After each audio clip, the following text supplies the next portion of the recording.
Yes, everyone, welcome back to Fulham Fix. Big one this week. Come on, Fulham Football Club. It's Mark Schwarzer. Ivan, this is a good one, isn't it? Oh, it's so good. I mean, I think when a lot of people, when you're asked like, who's your favourite all-time Fulham keeper, Yeah, Jim Stannard. that's it. It's him and Jim Stannard. That's what comes up. I mean, yeah. I mean, you've totally undermined what I was about to say, but here we Go on, go go. on. Um, it's always a toss-up between Van der Sar and Mark Schwarzer, and I would say now, obviously, with the quality of Bernd Leno, that's a name that's getting thrown into the mix. But when it comes to world-class keepers, he is totally up there. And I mean, like a really brilliant chat as well. Like he's a real Mm, talker and has a real memory for details, which is always really nice. absolutely. And he really talks about things outside of football. So there's a lot of like almost socio-political type stuff around football. So, and you don't often get that with footballers, obviously. So that's just really fascinating, really interesting. Will always be remembered at Fulham for Roy's Europa team. Top legend. Here's Mark Schwarzer. Mark, welcome to Fulham Fix. How you doing? I'm very well, thank you. Thanks for having me. Mate, it's so good to see you. Fulham legend. Absolute Fulham legend. Well, the No, last time we saw each other was in the Caribbean. We were just talking about it. Exactly. That was Watched the cricket related. It was. Yeah, but obviously you are of a Fulham team that are all mythical legends. So just for some context there, I was watching West Indies in the cricket and someone literally shouted from the bottom tier to top tier, "I've seen Mark Schwarzer." And they were shouting it like it was a sighting of like a sort of like a tropical whale or something. I was like, "What do you mean, Mark Schwarzer?" It's like my heart was I pumping. bet you were like a meerkat. I can imagine you just did that. My heart was straight racing. I up. was like, "Not Mark Schwarzer, it can't be Mark Schwarzer." Yeah, yeah. And he was watching the cricket. I was. Yeah. It was a great game. Great times, man. It was a great game. Do you like Great result. cricket? I do. I do love my cricket. Certainly the Ashes. The Ashes for me is the biggest thing. Obviously, it's really the only cricket other than if I were there live, like I was in the Caribbean to watch the West Indies against England, and mind you, England were terrible as well. Yeah. I would only really watch on TV. I'd only watch the Ashes really. Right, yeah, That's the only game I can find, like only series I can Yeah. pull myself to watch everything. Yeah. I'll watch every ball. I can watch everything of the Ashes. Yeah. Every other one, I'd just watch the highlights. Stupid question, but were you a wicket keeper growing up in Australia? I only was allowed. Good question. I think that's a stupid question. I was only allowed to play cricket for one season. Because you were showing Just so promise much as a football. goalkeeper. Yeah, I was doing so much football, and my dad was like, "No, no, look." And I pestered him, and eventually he went, "Yeah, okay, right. You can play one season. That's it." And I played a whole variety of positions. I did play wicketkeeper every now and then, but I love to bowl as well. Oh, really? So I was a bit of a medium pacer. Yeah, I can see And that. then I wanted to, and then I was like, then they put me either in slip, so they put me in a close around the bat, or silly mid on, silly mid off, just because of reflexes and everything else. Nice. So yeah, so I'd be in and around that. Yeah. Reaction saves in the slip cordon. Yeah, I can see that. Yeah. Just so quickly, we'll talk about Dogs Trust in a second, but growing up in Australia, we were wondering this before you came in. What was the football? Because at the time when you grew up, that football wouldn't have been a huge thing. Would it have been a European influence in Australia? Like, yeah. how come you were playing football? So like the 80s, I think it was, when there was a huge influx of European migrants. And of course, that's where football in Australia probably started to have a bit more an uplift. Certainly the National League that we were playing in, I ended up playing for the National Soccer League. Participation levels have always been really high. And it has been, I think, I'll probably be corrected, but I think at least the last 30 years, it's probably been the most popular sport played by people across Australia. Oh, really? Stop. Really? Yeah, so football's always kind of up there, if it's not the number one. And generally, it's actually quite significantly more. I think it's like double anyone at the moment. And is that separate? Sorry, from Aussie rules? Is it? Yeah, so we're talking football as in primarily- soccer in Okay. Australia, and then you got Aussie rules, rugby league, rugby union. Oh. From a participation Would you say level. rugby unions? No, I mean, I'm not sure if that was a particular order, but the order I think is something like it's football, and then I think it's AFL, and then it's rugby league. Right. And then union's kind of like below, and then cricket is in there crazy, somewhere as well. yeah. But football is by far and above the most participated sport in the country by significant margins. And look, we can go even going further into it because it talks about you go on to part of our landscape is that the people that control everything and the media and the finances and everything else are all rugby league and AFL. Yeah, so there's an agenda. So there's a some complete sort. agenda. So even from a political perspective, we don't get funded equally. Wow. We don't even get funded. So we don't even get funded equally. So per person, per participant, Yeah. there was a study conducted or stats released a couple of years ago. It was 2019 in Queensland alone, and rugby league and AFL participants got on average something like about $1,600, $1,800 per person. Yeah. We as a football got 700. Right. So we're way off it. Yeah. And we don't even get taxpayers' money. We don't even get equal share of, even though we should. All we want is equal share. We don't even get. We should even be asking for more because we are clearly the most popular sport. It's almost like an Australian identity thing. They don't associate themselves with Yeah, that. So it's so ingrained. Like AFL, particularly. I mean, AFL. Look, I've got the utmost respect for AFL in so many ways because it's obviously it's so long standing. It's over 100 years old, and the interest that it continuously is able to maintain is phenomenal. It's in itself. It's for me. It's actually in some ways even more remarkable than American football in so many ways, right? Because obviously we don't have the population like American football does. You know, we have a population of 27 million, and in the US you have over 340 or 350 million people. So to actually sustain the levels that they've sustained for so long is remarkable. And there's other elements of it that I don't like, the lack of accountability when it comes to drugs and all that sort of stuff. Oh, really? But I kind of understand why they're doing it because they've got a limited supply of players. Yeah, they can't just go and pluck a player from another league around the world because no one else plays it. Yeah, totally. So when you were young, was there even an idea of like, because I know your dad was German? Yep, well, both my mum and dad are German. So was there an idea of like, I'm going to be a footballer and I'm going to go to Europe and play professional football? Or was that would that have been a pipe dream, the way your life panned out? So my dad was always involved, always interested, loved football, not obviously, but coming from Germany, never played at any decent level, but always loved football. So when the opportunity came to, when I was old enough, I showed an interest in football. He was playing football for a local football team. They're over 35s and so on. And then I would always go and watch, and then I'd be part of that club and come through the ranks. And then there were various times my dad would coach the team. And then about the age of, I think it was about 10 or 11 years old, when you kind of started to get sort of sorted out in various positions, then my dad was the manager and nobody wanted to go in goals because at the time you either won, 6-7-0 or you got beaten 6-7-0. There were very few games in between. So you either loved it or you're either bored or you got absolutely pummeled. Anyway, so I ended up having to go in goal. And I obviously did okay out of it. And then I'd kind of get my fix of playing out in the field with a second team in that age group. Okay. And then that got banned because I was then playing at that stage representative football. So I was playing representative football on a Sunday and then playing my club team on a Saturday. And then people complained that even though I was a goalkeeper, playing out on the field for the second team on a Sunday was unfair. Oh. Because I was a rep player. And I'm like, but anyway. So I ended up just basically staying in goal from about the age of 12 years on. And were you happy with that though? Like, I kind of at that stage that was like, well, this is what I'm going to do. This is where I'm going to play. And not that I at that stage thought that I would go on and play overseas and make a move overseas. It wasn't long afterwards where my goal was to go and play overseas. My ambition was to become a professional footballer. It was about 3 years later. So I was 15 at the Under-16s World Cup in Scotland in 1989. So now it's the Under-17s World Cup, but at that time I was Under-16. So that was my first ever experience of playing at an international tournament representing my country at Under-16s level, and that happened to be in Scotland. Wow. So that's where going to Scotland, playing in that tournament, we played East Germany, USA, and Brazil. Unfortunately, we didn't get out of the group, and there was a pivotal moment at that tournament. Other than we were based in Aberdeen, so we played at Pittodrie. All our games were at Pittodrie, and I was like, wow, this is like a professional football club. And that would have been Ferguson's period of... It could have been. I don't even know. Like, I've never really put the two and two together.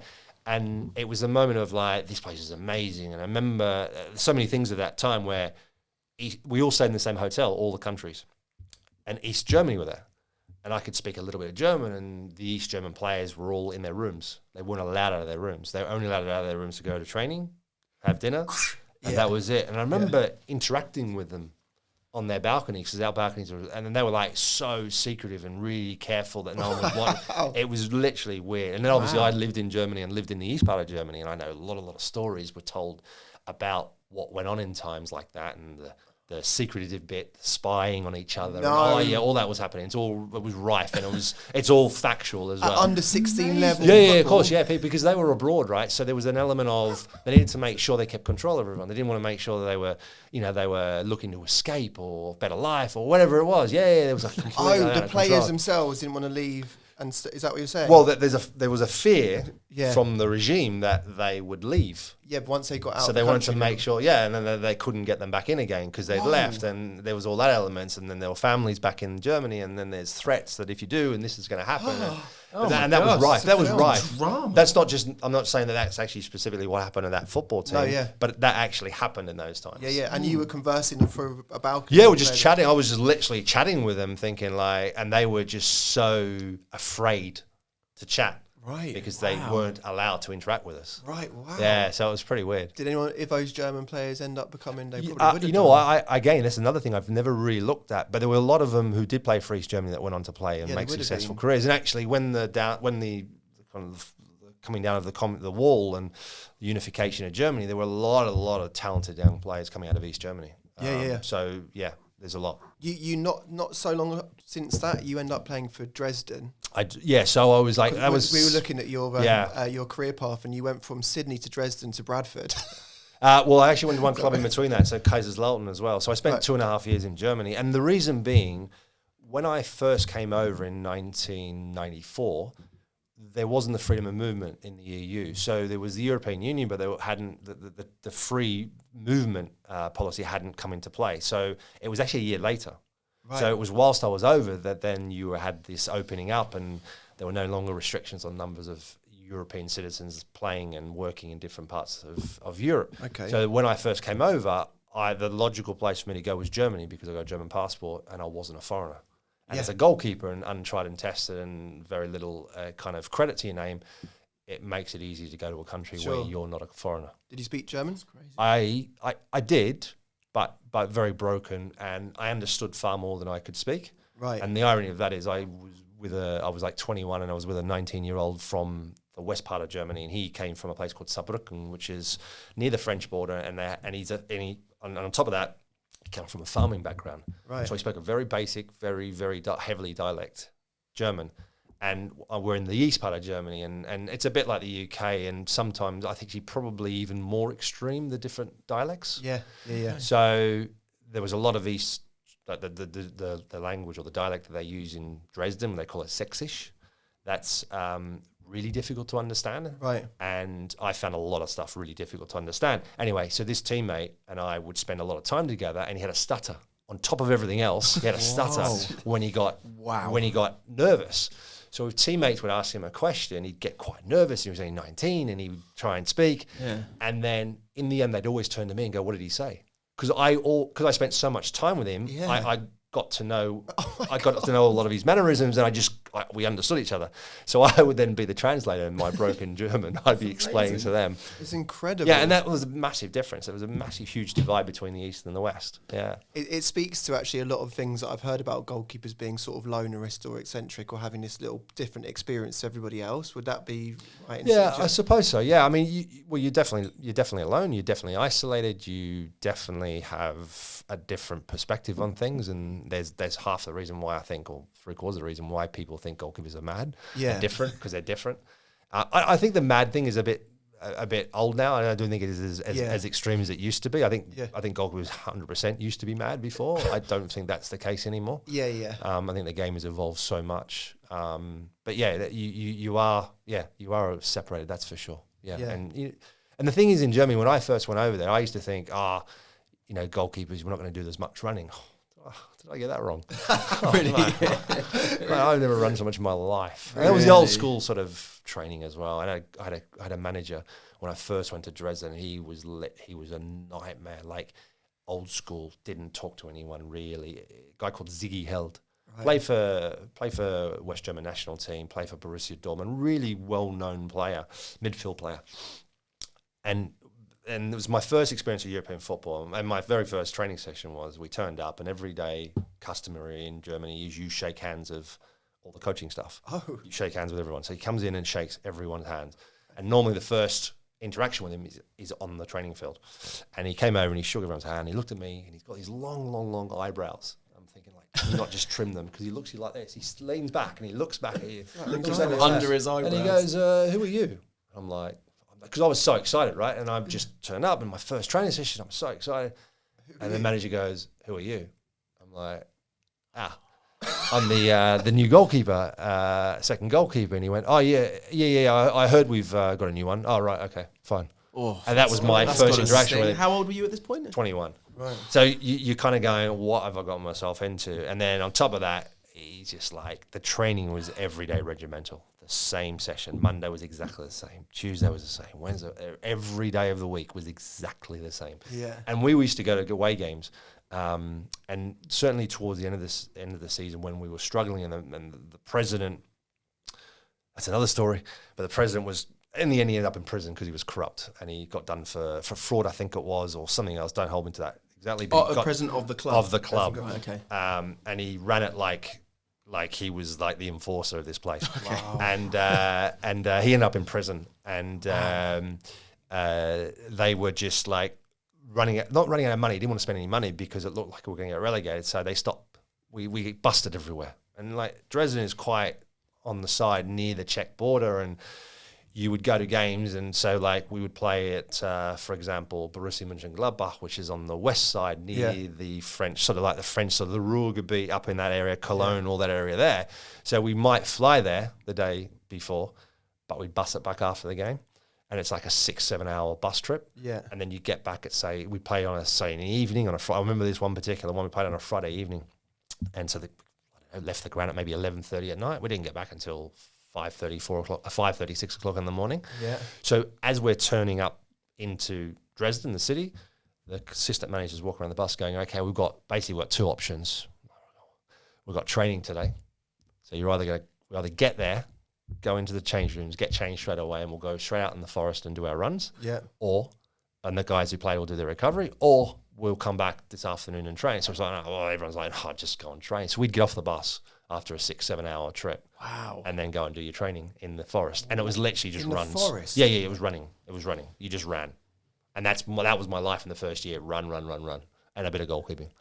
Well, that's useful. My God. This is a film you're describing. It does seem a bit like it. Was mad. That was mad. Look, and believe it or not, I look back at it with fond experiences in some ways. Yeah. I mean, are you sure? Some really, really tough times, but it's also the making of you, right? So either the making or the breaking of you. So I look back at it with fondness in terms of, if I could get through that, I can get through anything.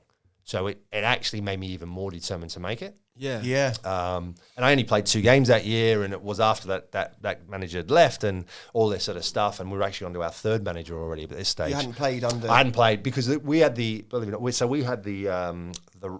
that time USSR #1 goalkeeper, Right. a guy called Stanislav Chechesov. Right. He was the manager of Russia during the 2018 World Cup on home soil. Right. Bald guy, I don't know if you remember.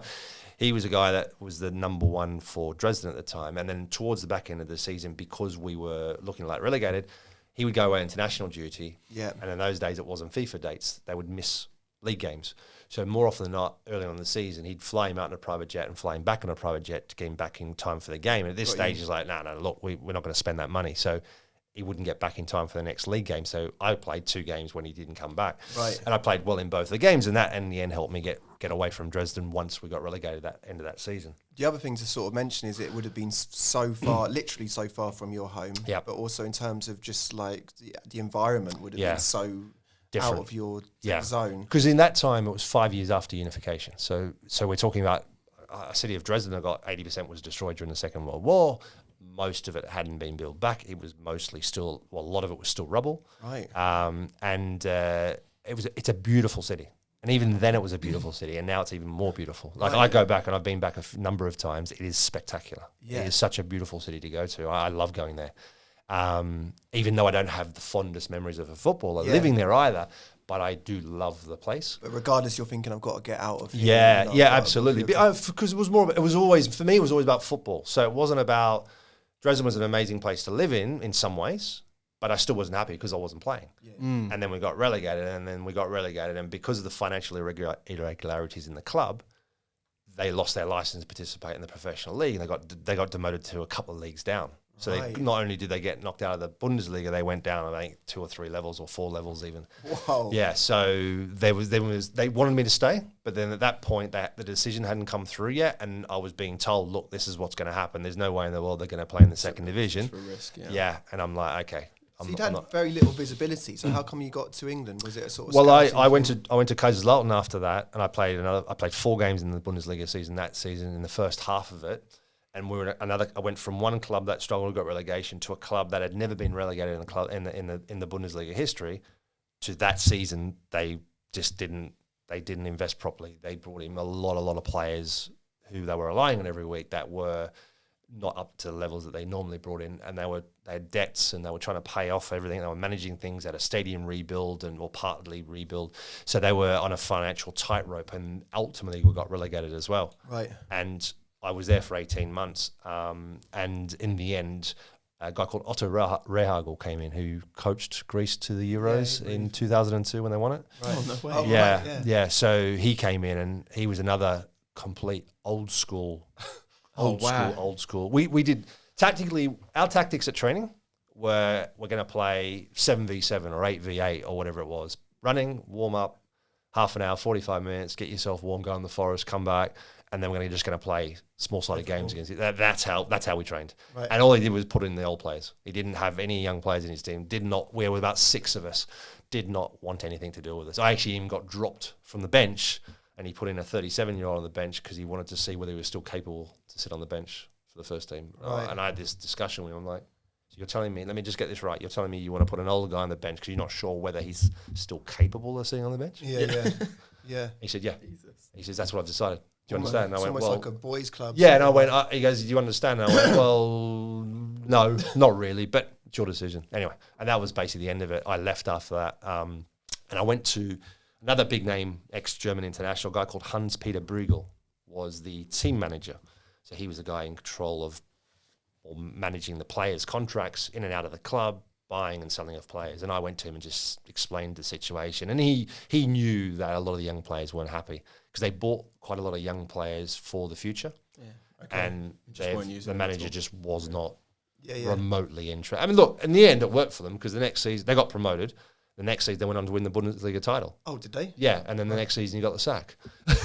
Wow. So they did incredibly well. Like it was insane what they did. So it worked for them for that short period of time.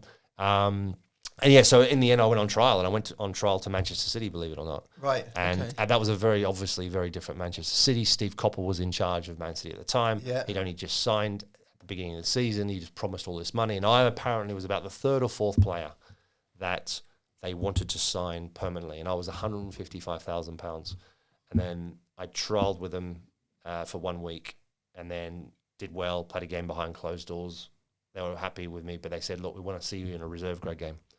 And I said, yeah, sure. I'm like, whatever, let me know when you want me. I'm ready. I'll come tomorrow, next week, whatever. And they're like, look, there's one in a couple of weeks. We'll get you back.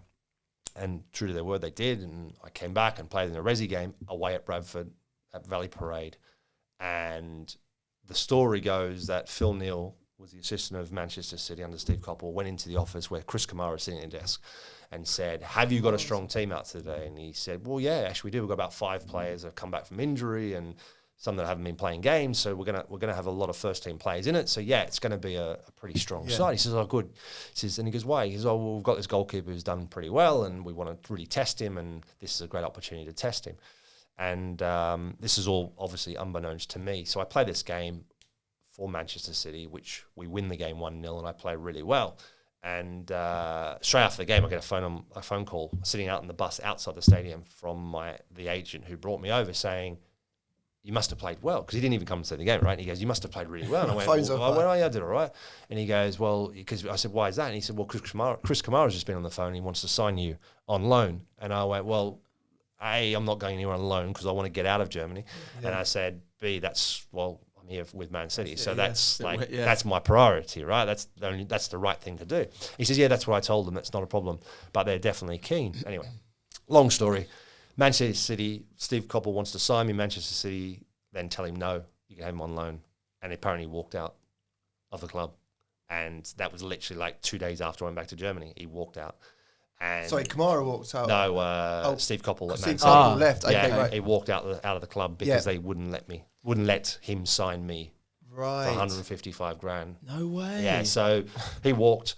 That's a lot of pressure on you then, isn't it? I didn't know at that time. I didn't know at that time. All I knew was that he left, and I was just like, oh my God, this is gone now. Like, I'm not going anywhere. And then Phil Neal took over temporary charge, and he wanted to sign me and everything else. And there was a lot of they were just disorganised, Man City, and they sent me a contract through, and there was a 0 missing off one of the figures, and this was like a couple of weeks later, and then it was all this, and then obviously Phil Neal's on the phone to me, trying to push me to get this signed and get you back in, get ready for a game on the weekend, which I understand. And I'm like, and I actually was away, and my wife, she was my girlfriend, so my wife answered the phone, and he said, well, where's Mark? We need to sign this. And she said, well, I've just read through it, and it's not what's been agreed. And he goes, what are you talking about? He goes, well, she goes, there's a 0 missing off the figure here. And he went, let me have a look at this. I'll come back to you. And he came back and he goes, oh, listen, it was a typo. Oh, yeah. That was a level of disorganisation that they had. And at this stage, it had gone on for a couple of weeks, and my agent then went, look, as far as I'm concerned, they've had their opportunity. Yeah. And he said, Bradford City have come in now, and they're going to buy you. Yeah. And the money that Man City offered me was quite a bit more than Bradford City offered me. The one big difference, there was two big differences. I'd come from Germany, and I'd had, what did I have? 3, 4, 5, 6 managers in 2.5 years, and I had no manager that wanted me. Yeah. None of them. I mean, I had a couple in that time that really liked me and really rated me, but I had none that actually wanted me, and I was going to be the number one. And I went, that's what I want. I want a manager who wants me. Yeah. And that's what Chris Kamara was. Yeah. He wanted me and for me. And that's why I decided. And the other bit was there was a sell-on clause, whereas Manchester City wouldn't do. Bradford put in a sell-on clause for anyone who offered over £1 million for me. I could go. And in the negotiations, it was that would come into effect at the end of the season. And I was like, I signed for 2.5 years. I was happy with that. I was like, I signed in, what did I sign? I signed in November 1996. And just what league are Bradford in at this point? Well, effectively what today is the Championship. Right, okay. So, and I was happy. I was like, not a problem with me. Brilliant. That's brilliant. I like to have the knowledge that if I do really well and someone were to offer that money, there is an opportunity for me to make a decision as to whether I want to go or not just the club dictating it. And the club were more than happy to do that. But what they did was they put that clause in that was effective immediately. And in those days, the window went from... So someone could sign you a week later if they wanted to. Yeah. Yeah. So the window went... There was only one transfer window. So it started the minute they finished the previous season, and then it closed on the 1st of March. Yeah. And then that was closed only from the 1st of March till the end of the season. So the rest of the time it was already open. And I played 13 games for Bradford City, played a couple of cup games, one against Everton away, which we beat them 3-2 at Goodison, and then at home to Sheffield Wednesday, which was like, I think it was 5th round, or 4th round maybe. It was on TV at Valley Parade. And that was my last ever game for Bradford City, because then it was like 4 clubs that came in for me, one being Everton and one being Middlesbrough. And in the end, again, it was the same thing. Wanting to go to a club where someone generally wanted you for you. Yeah. And that was the thing. And Joe Royle was the manager at Everton at the time. He desperately wanted me.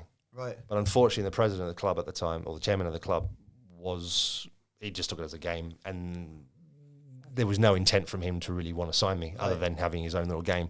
So we walked out after 10 minutes, went down the road, met up with Brian Robson and Viv Addison in a hotel in Manchester, and literally within 20 minutes, everything was agreed. No way, that quick. I was like, this is like so easy, because you just knew that they wanted you. They desperately wanted you. This is a project you want to be part of. And they backed it up by honoured what they said they would. And so you end up playing 300 odd times for Middlesbrough. Well, in total, I think it was like 446. But who's counting? I mean, who's counting? 446 times. That's obviously all cup games and everything else. And there's a Europa League final and all kinds of things. But what we're obviously really interested in is talking about managers want you. When Roy's done the Great Escape, we think the first person he calls is you, signs you for that next season. Is that right? You were one of the first, like, I think you're official first summer signing. Could have been, when he's building that team.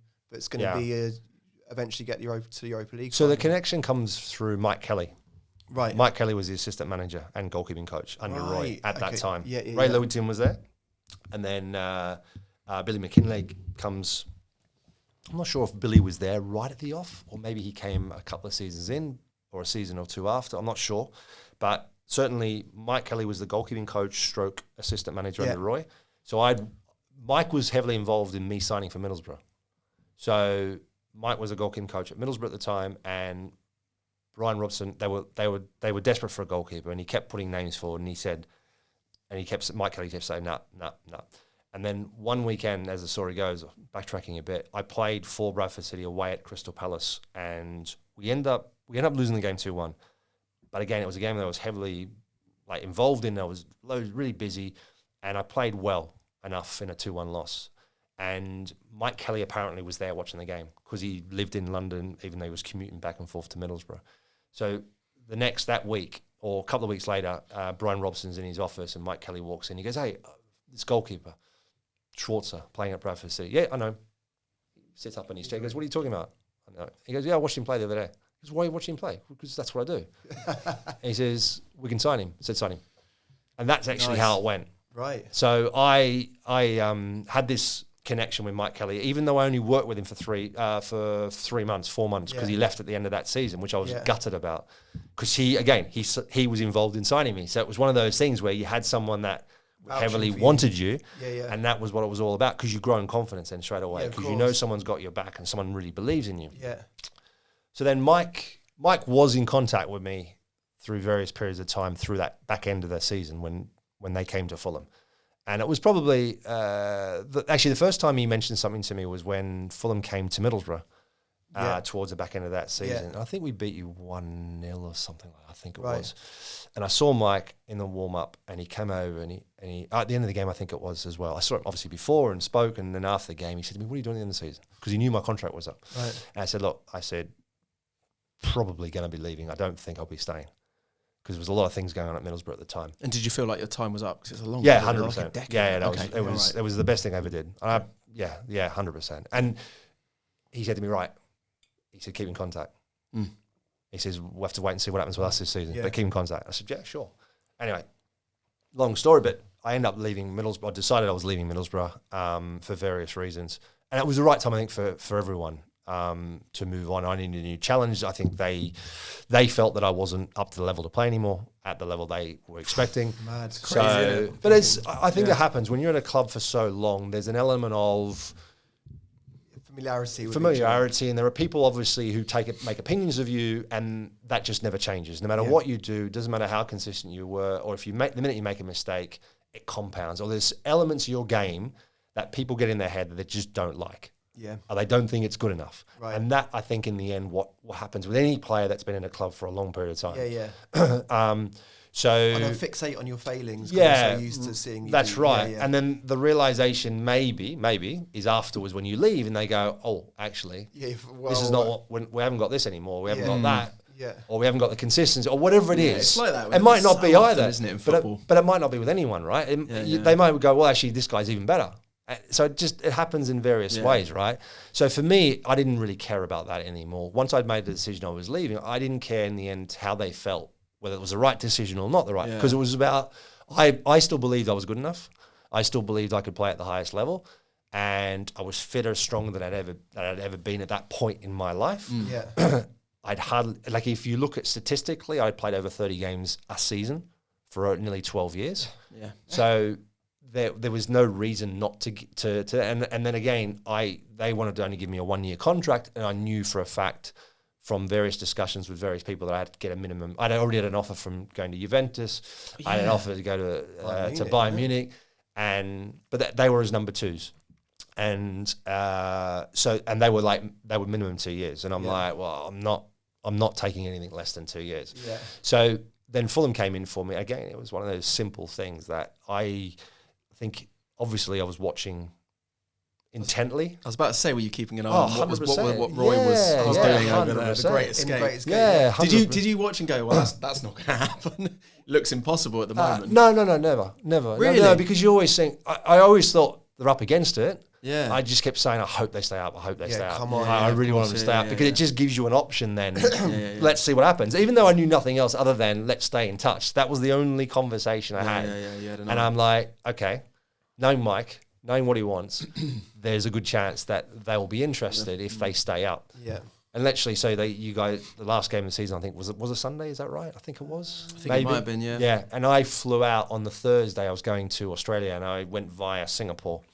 I had some internationals coming up with the national team, and also I had some other prior engagements in Singapore. I was spending 2 days there, and I was at the airport in London at Heathrow on the Thursday, and I get a call on my phone. It was Mike Kelly going, "Right, what are you doing? Where you up?" And he's like, "This is how he talks to you. Where are you going? What are you doing?" So I'm in London. I'm going. He goes, I go, "No, I'm at the airport. I'm going to Singapore first, and then Australia." He went, "Right. As you heard from the club?" And I went, "I think my agent has heard from the sporting director like the other day, but since then, no. Right, leave it with me." That's the conversation. Phone down. I got on the plane, landed in Singapore Friday morning. Friday night, everything was agreed. Oh, Really? wow. And you're a Fulham player So, from that well, fight. And this was it was within a week after, Yeah. pretty much, of the end of the season. yeah. That's So then insane. because then Turnaround. they go, "Right, you got internationals." You said, "Look, really, we'd like to come back, do a medical." And I go, "Well, I want to do a medical and get it all done," because I hadn't done a medical for like 12 years, right? Yeah. So I'm like, you know all your issues that you've had, Yeah. and you kind of go, "But I've played over 30 games a season, right? Yeah. For regularly for 11 years, like 12 years. I knew I physically was fine. It's just that scans pick up stuff and people go, oh, hang on, this looks a bit funny. That looks a bit, anyway." So I came back, I literally, so I went there, arrived there on the Friday, did my stuff Saturday and then Sunday Sunday evening, I got back on a plane and bought a ticket to come back to the UK. And my wife came down, met me down in London, and we spent 48 hours in London, did all my medicals. They all came back clear, signed my contract, got back on a plane and went back to Australia. Oh, my word. So I was having a word with the national team manager going, "Look, can I come back? I think I might be a day late," or, and he said, "Look, we've only got a friendly." He says, "Take whatever time you need, get that sorted, and then come back." And I went, "No, I want to play in the game as well." So I was like, I'm sure I'll be fine. Anyway, I'll do it. Everything was fine. Got back on the plane, came back, trained, played the friendly as well. So it was cool. Everything went well. And And you're a Fulham the player. decision was easy, right? So it's that whole thing, because I met with Roy as well, and it's all that thing about the conversation that you have with him. And that one meeting is like how... And that's the first time I'd ever met Roy. Oh, So I really? knew Mike, but I didn't know Roy. I didn't even see Mike when I was there, because it's just the way it is, right? Mike knows, and when Mike knows you and you have this respect, and I'm still in contact with Mike today, right? Yeah. So when you have that, and it's like, where you stand and everything else. And then with Roy, it was meeting Roy, and Roy just reconfirming, and ultimately that's who you want to have the confirmation from, right? Because they're the manager. And then he was talking about the chairman's going to back him. We're going to do something. We're going to try and really bring in some really experienced players, and we're going to give this a bit of a go, right? Yeah. Off the back, he doesn't want to be in the same situation and as the club had been the season before, and they've made mistakes in the past. Also, we were going through. We were talking about it. We had like three different keepers. We were constantly rotating. Yeah. Also, players, just in general, managers change over, bringing all type of. And Roy was like, "No, I'm going to bring in type of players, and this is what I'm going to do, and I'm going to play this way," and that's what he did. So for me, it was like it got me hook, line, and sinker straight away. It was easy. Brilliant. It wasn't a difficult decision. And what happens in those couple of years is like, I mean, that's just Fulham folklore. It's just unbelievable what happens actually in those 2 seasons. The 7th place finish in the Europa League final. Because people often ask me and say to me, "What were your favourite moments in your career? What was the best moments in your career?" And look, I always say, in terms of club-wise, there's every club has its own unique element to it, and there's a unique experience. Like, I was at Chelsea and I played how many games, right? I played like 10, 11, 12 games, right? It was amazing being in a club like that, because it's a different world. The mentality the minute you walk through the door of winning every single trophy you're involved in at that time, right? Mm-hmm. The level of players that you're playing with, every single player, the type of training, the manager that I had, the level and the expectation they had on you, the intensity at training every day was on a different planet. Yeah. So to have that experience was insane, and I'm so grateful to have experienced that. And then also I played Champions League football, which I'd never hadn't done in my career before. And I thought, after the opportunity to go to Arsenal when I was 37 fell through, that was never going to happen to me. Yeah. And so, as they say never, right? So it happened, and I played. In the end, I ended up playing 3 Champions League games and 2 semi-finals of those 3. So that experience was insane for that reason. Yeah. But I wasn't a regular, right? And so it's a different type of feeling the experience was being part of an incredible bunch of guys and players and seeing what it was like to play at that elite level, but also having my experience in Champions League football. Then Leicester was obviously just being involved and being around watching a team win that kind of level. You had a front row seat for what is unbelievable. 37 out of 38 league games. I had the second best seat kind of thing. Yeah, sit in the second row, right? Yeah. So that was incredible, right? And so for me, and that's something I've never credited myself as winning the Premier League title. What I've done is I've had a front row seat of it. And I was part of a group, but I contributed in the smallest possible way, maybe little bits and pieces here and there with players and chatting to them and training and everything else. But to be involved and be around it, it was very special. And it was an incredible opportunity to be there. Whereas, so then I go back to, like, Bradford City is very special to me because of it gave me my opportunity in the UK. And I went back there a couple of weeks ago to do a special in the FA Cup and found out, and I think I knew back then, but found out that they won the FA Cup in 1911. And the current trophy was actually made in Bradford in 1911 for that 1910-1911 season. I'm like... Sounds a bit fishy, that. They've made the trophy. Made the trophy and won it as well, right? Sure. Which was insane, right? So I've got really fond memories of playing at Bradford City, even though I played 13 games. Yeah. So it's very special to me. And I was only there for 3 months. I feel like you're leading to, but Fulham's the most special. Yeah. Then I go to Middlesbrough and I go to Fulham, and you go, put this in perspective. Like, it was in two in exactly the same tournaments. One was the UEFA Cup, one was the Europa League, which is exactly the same tournament, right? Different formats. But clubs like Middlesbrough and clubs like Fulham to get to a European Cup final is at the time you're devastated because you've lost, because of the journeys you've had. But when you look back at it and you go, let's put this in perspective, guys.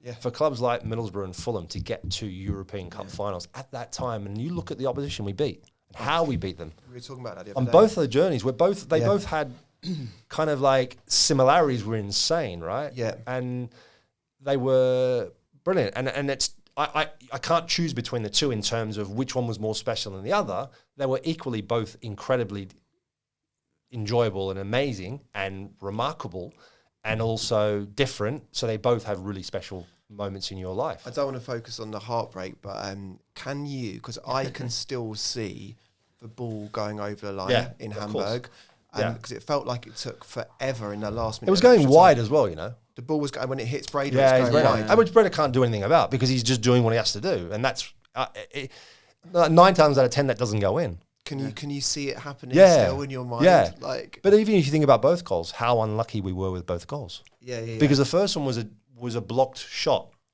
that then falls to Aguero, and he turns it and taps it in, because I've already dived for one way and he just taps it in because he's free. Yeah. And then the second one, it's going wide. So how's your Yeah.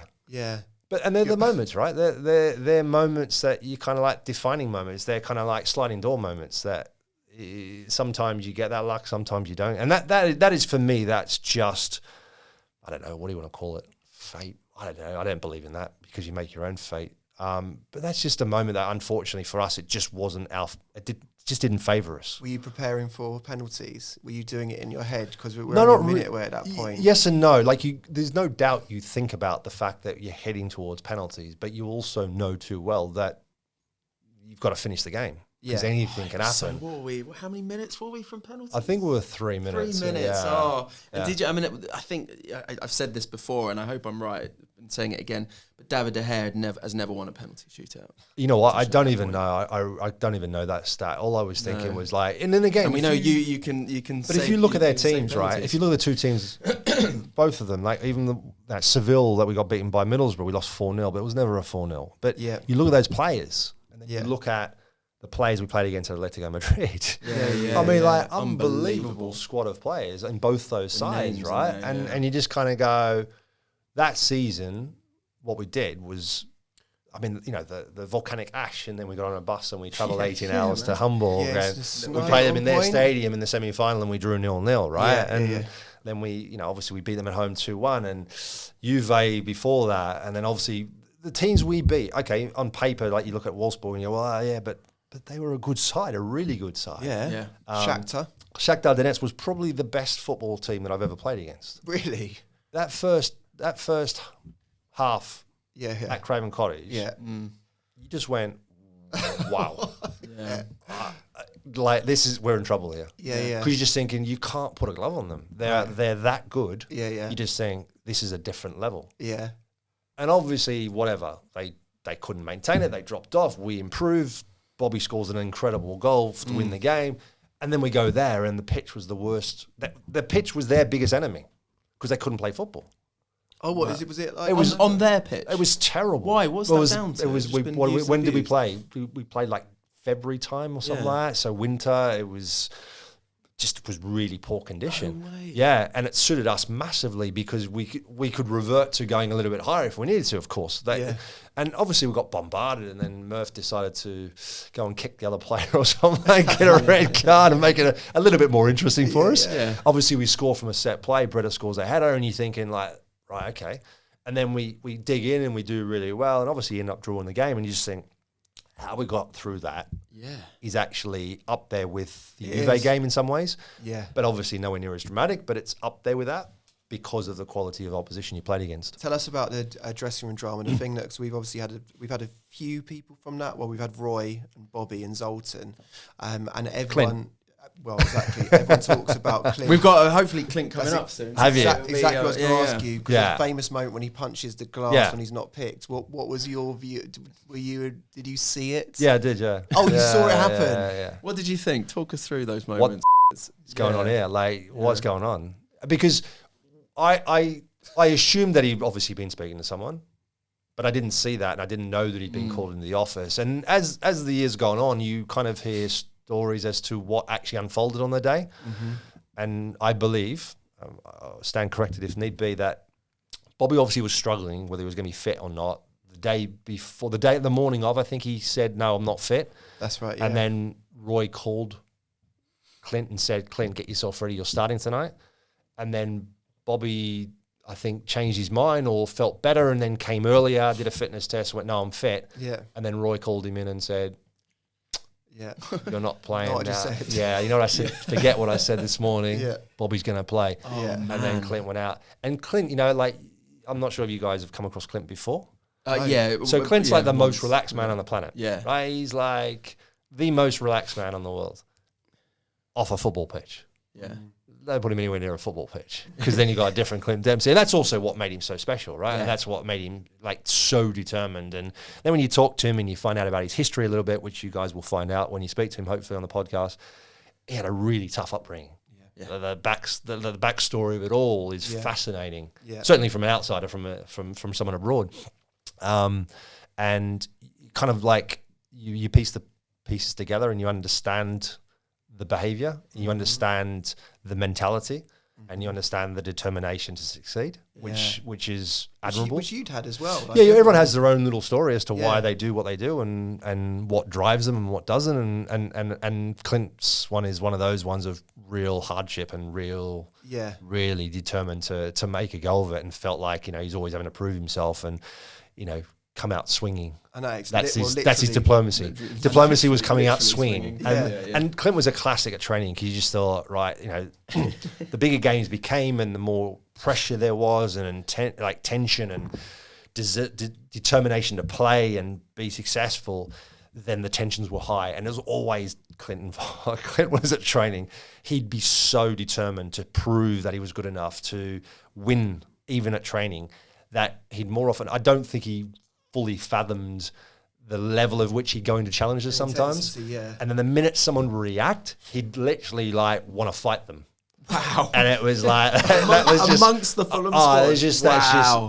That's just clear. Everyone knows, everyone knew it, and no one had a problem with it otherwise. Other than go like people coming and go, come on, Clint, relax. We're playing, Clint, we're a teammate, like relax. You know, just calm down a little bit. You need to. Don't tell me to calm down and all that sort of stuff. So Clint was a classic. Brilliant. Man. Yeah. Well, we also when we've heard, I don't know how we're doing. We're doing. We haven't got too much longer, but we've obviously heard so many different stories about that cup run. I mean, like I said, everything's become kind of folklore for us. Is there anything that you specifically remember, something unique to you, or a moment that really sticks out for you? There was one moment we played away at AS Roma in the group stage, and we lost 3-1. Yeah, that's right. We had 2 players sent off. Yeah. Conch got sent off. We went 1-0 up, I think, in that game. We did go 1-0 up, and then I think we found ourselves 2-1 down or something like that. And then if anyone's head was going to go first, other than Clint's because he was kicked or whatever, or felt that he was kicked, maybe he was just touched, was Conch. Conch was the next one that was going to go, right? Even though he's a little guy. Interesting. He's like at a short fuse. Anyway, he got sent off. And then, so we're down to 10 men in Rome. And then Eric Nevlin comes on and he gets sent off. So we're down to 9 players. And we lose the game 3-1. John Arne Riise ends up scoring from distance. Bjorn Riise is playing in the team at the time. Yeah, yeah. And obviously we signed Johnny, I think, in the next season. Yeah. And we lose the game 3-1. And afterwards in the change room, the manager goes, he's fuming.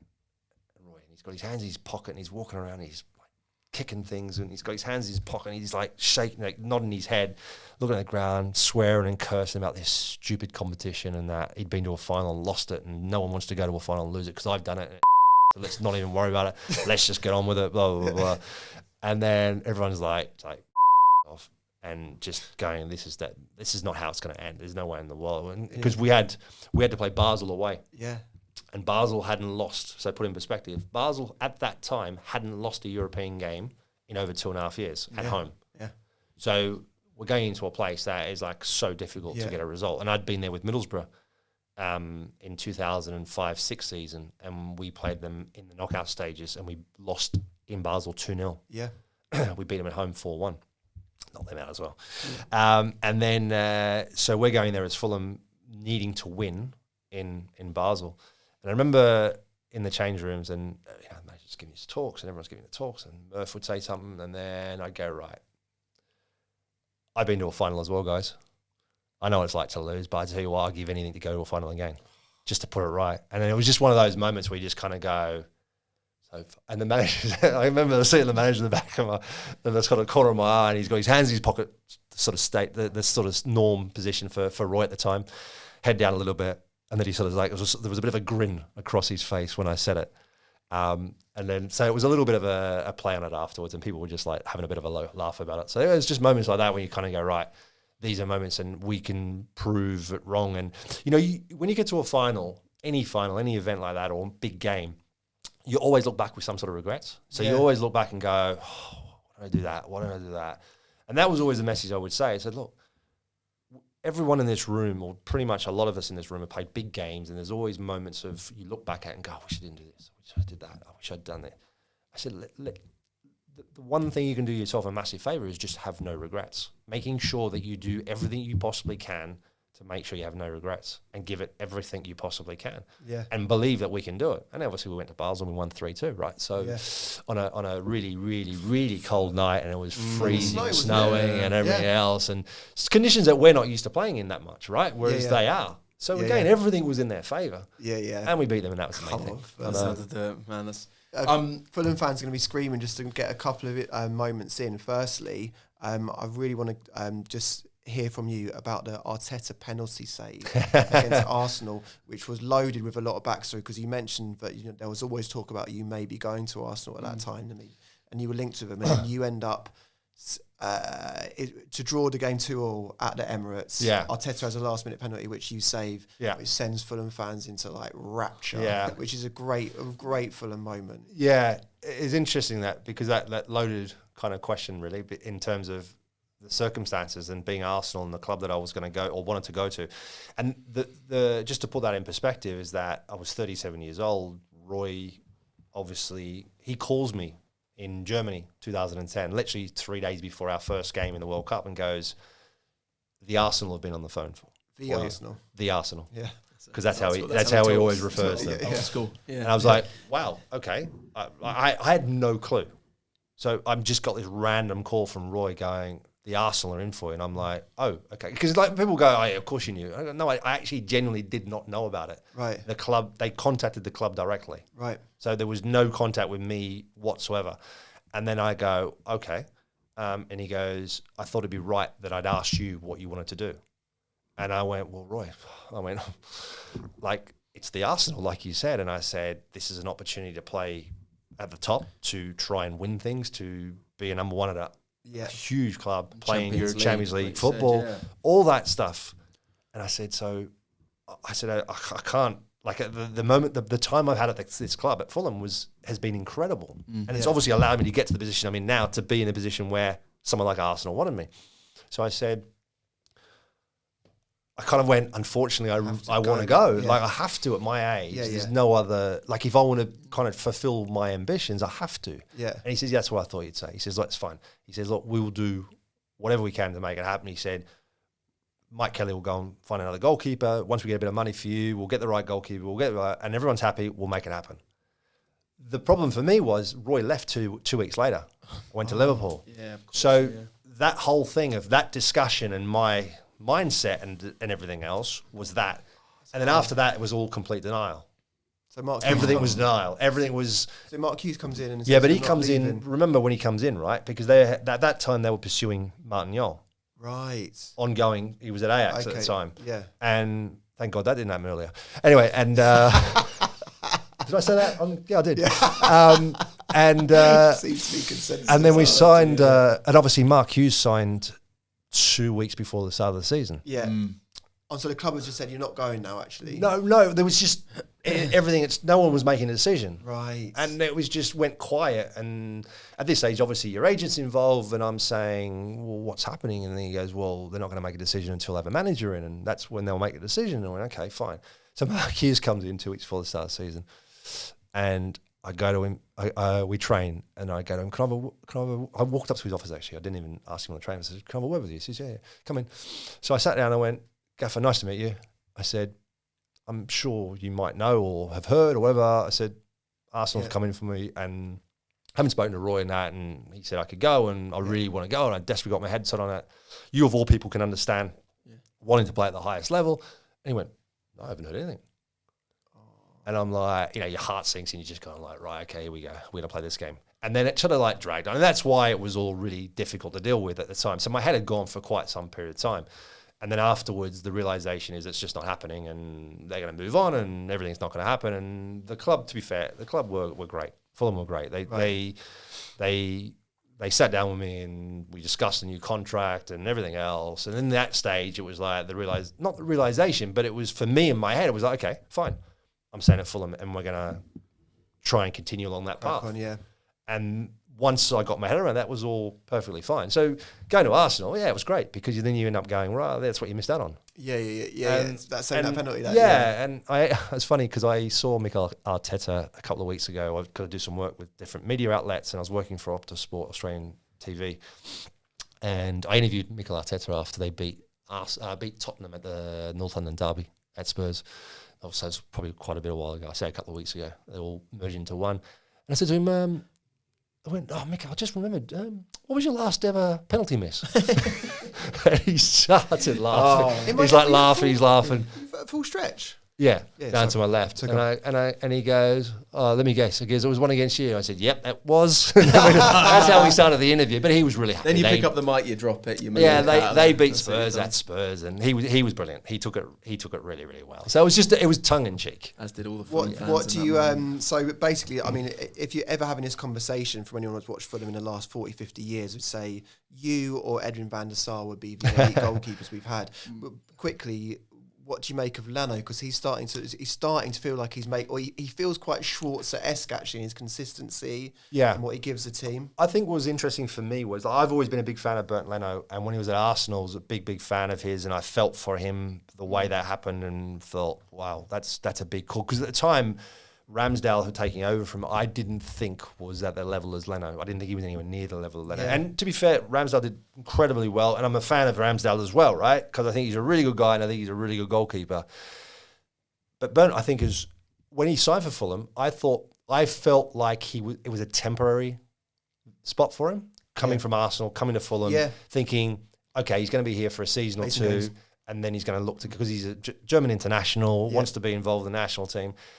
But obviously, that's not the case, and he has really grown into it. And I think he's a top-class goalkeeper. I think he's done really, really well. And it's a big reason why Fulham are doing well, because he's such a top-class goalkeeper. I think it is quite like you in terms of, we haven't had a goalkeeper that's had that regularity and that consistency. Do you know what I mean? Like, probably. And of that quality, it feels like, we're probably right in saying.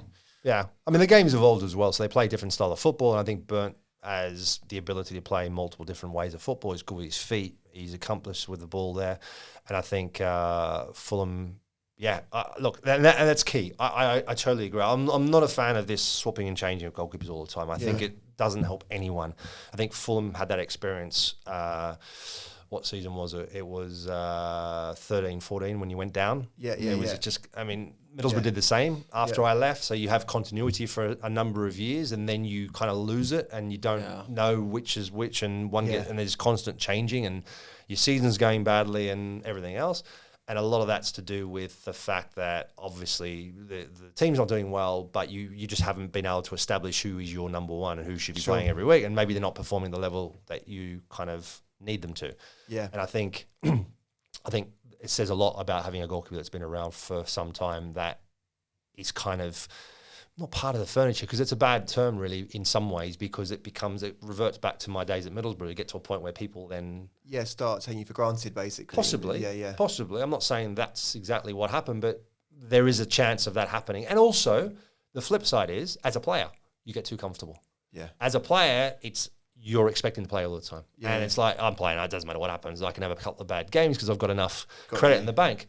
And that's something that I was always really really conscious of, making sure that I didn't do that and had that. Leno told us that when he was a kid and he got into goalkeeping, he used to sleep in his gloves because they felt so good. Do you have any experience of that of goalkeeping? No, I wasn't that extreme. No, I do remember though getting my first ever proper pairs of gloves. Yeah, really? Yeah, they were a pair of Sport gloves actually. And I still remember the time when my dad going there and buying them.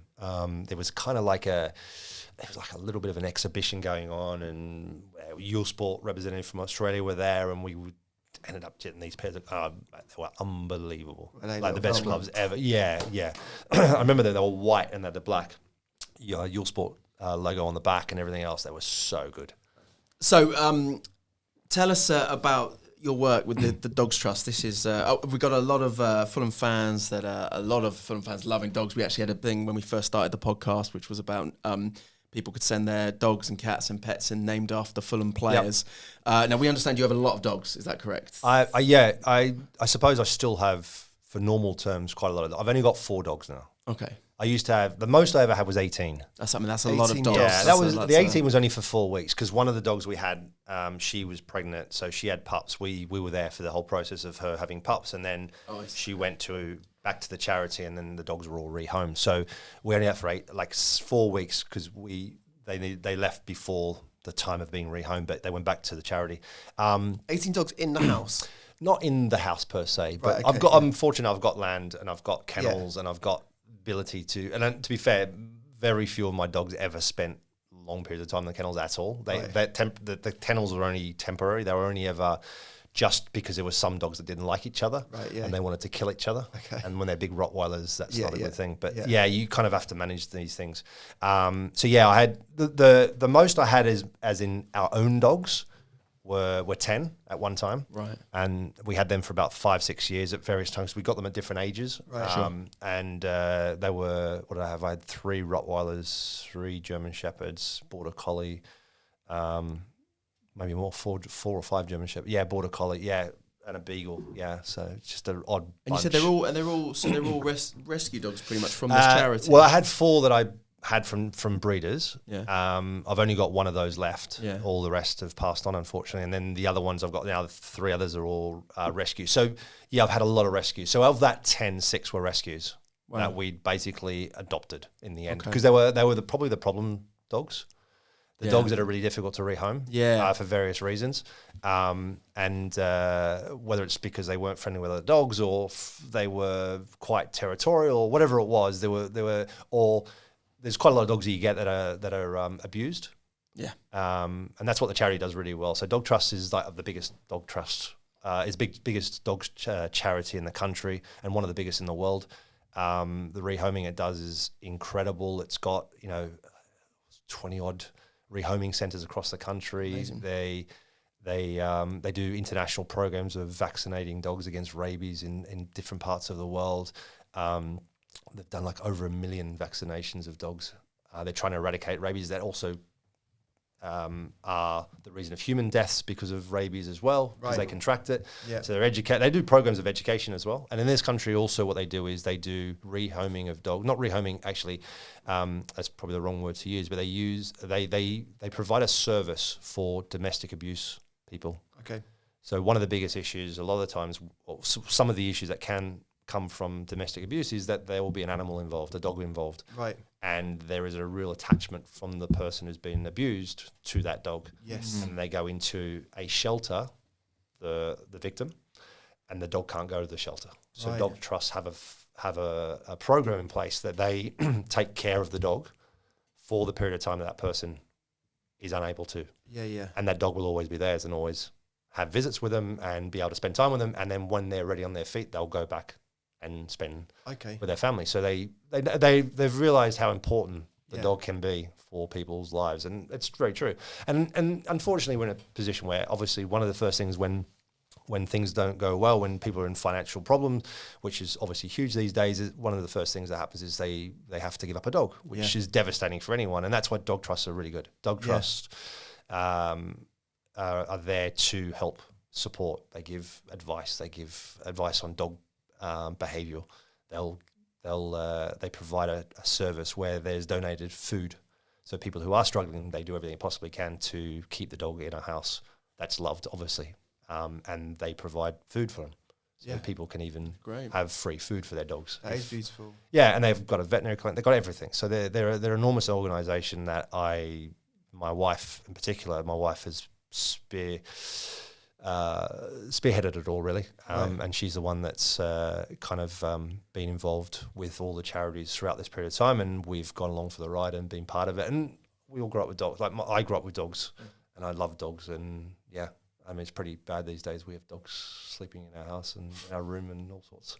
Oh yeah, it's all changed. My dog Steve always in our bed. I'll get him out. Just in the middle of the night, wanders up, jumps on. Mark, thank you so much for Pleasure. your time. Final question: if it does go to penalties in Hamburg, do we win Europa League? Absolutely. Come on, Yeah, fella! Absolutely. Everyone else. Well, I'd only ever lost one one proper penalty shootout in my career. It was a quarterfinal Asian Cup in Vietnam against Japan. That was my only competitive penalty shootout that I'd lost. Yeah. Right. Okay. So fair to say you probably would. Without a doubt, we would have. Hopefully, I'm sure. Mate, thank you for everything you contributed to Fulham Football Club. It's a huge legacy you left at the club, man, and still one of the greats of the club over the last, all time, really, Fulham Football Club. You. So thank you, man, and pleasure to meet you. Thank you very much. Look, I know he's like one of the greatest keepers that Fulham's ever had, and he's absolute world class. But 18 dogs all at once is a lot of dogs. I've got one dog, and sometimes that's too much dog. Yeah. So you'd have to have another 17 dogs to love dogs as much as Mark Schwarzer. Yeah, especially in a sort of a mid-terrace, walking.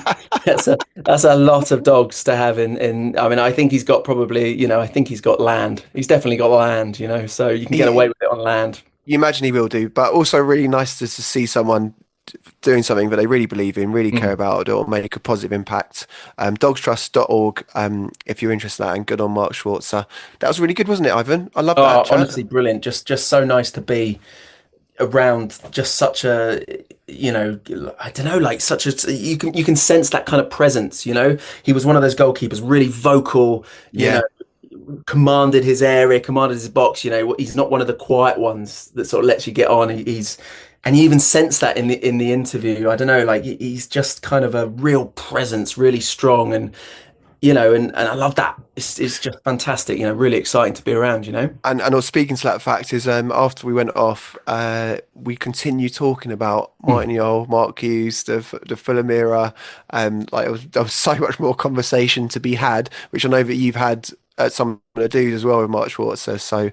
We had another chat sort of not long after, a week or so after, for the foundation, and I mean he's got a lot of really passionate and strong opinions on certain figures at the club and times at the club, and and it was really exciting. Maybe get him on for another pod down the line would be really interesting. Yeah, or if you happen to bump into Mark Schwarzer, anyone listening as a Fulham fan, just mention Martin Yole and you'll probably get an hour of conversation out of him. Anyway, we'll see you next week. Come on, Fulham. Yeah.